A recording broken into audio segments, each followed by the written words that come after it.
जय माता दी दोस्तों क्या हुआ जब माँ दुर्गा ने बचाई अपने भक्त की लाज। फिर जो चमत्कार हुआ उसे देखकर सभी गांव वाले हैरान हो गए।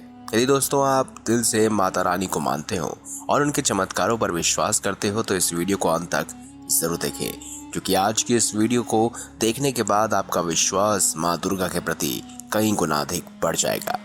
दोस्तों वैसे तो माँ वैष्णो देवी से संबंधित कई कथाएं प्रचलित है, लेकिन जिस कथा के बारे में आज हम आपको बताने जा रहे हैं वो कथा सबसे ज्यादा प्रचलित है। आइए जानते हैं कि आखिर वो कथा क्या है। यह सत्य घटना 11वीं शताब्दी की है, जब वैष्णो देवी ने अपने एक परम भक्त पंडित श्रीधर की भक्ति से प्रसन्न होकर उसकी लाज बचाई।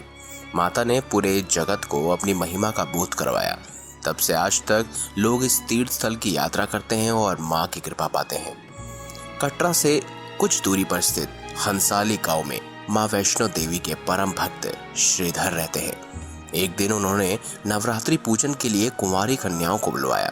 मां वैष्णो कन्या वेश में उन्हीं के बीच आ बैठी। पूजन के बाद सभी कन्याएं तो चली गई, पर मां वैष्णो देवी वहीं रही और श्रीधर से बोली, सबको अपने घर भंडारे का निमंत्रण दे आओ। श्रीधर ने उस दिव्य कन्या की बात मान ली और आसपास के गांव में भंडारे का संदेश पहुंचा दिया। वहां से लौटकर आते समय गुरु गोरखनाथ और उनके शिष्य बाबा भैरवनाथ जी के साथ उनके दूसरे शिष्यों को भी भोजन का निमंत्रण दिया। इसके बाद श्रीधर के घर में सभी गांववासी आकर भोजन के लिए जमा हो गए। तब कन्या रूपी माँ वैष्णो देवी ने एक विचित्र पात्र में सभी को भोजन परोसना शुरू किया। भोजन परोसते हुए जब वह कन्या भैरव के पास पहुंची तब उसने कहा कि मैं तो खीर पूरी की जगह मांस खाऊंगा और मदिरा पान करूंगा।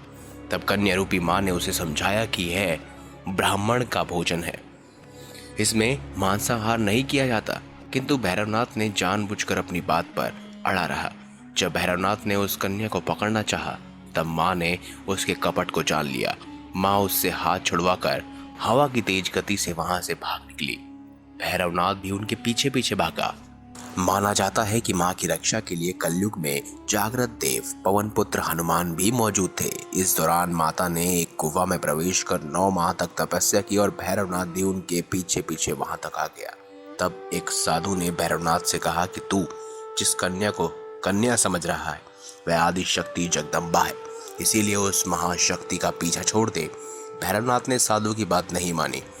तब माँ गुफा की दूसरी ओर मार्ग बनाकर बाहर निकली और गुफा के बाहर निकलकर कन्या ने देवी रूप का धारण कर लिया। माता ने भैरव को चेताया और वापस जाने के लिए कहा, फिर भी वह नहीं माना। माता गुफा के भीतर चली गई। तब माता की रक्षा के लिए हनुमान जी गुफा के बाहर थे और उन्होंने भैरवनाथ से युद्ध किया। भैरव ने फिर भी हार नहीं मानी। जब वीर लंगूर निडाल होने लगा तब माता वैष्णो ने महाकाली का रूप लेकर भैरवनाथ का संहार किया। भैरवनाथ का सिर कटकर भवन से 8 किलोमीटर दूर त्रिकुट पर्वत की भैरव घाटी में गिरा। उस स्थान को भैरवनाथ के मंदिर के नाम से जाना जाता है।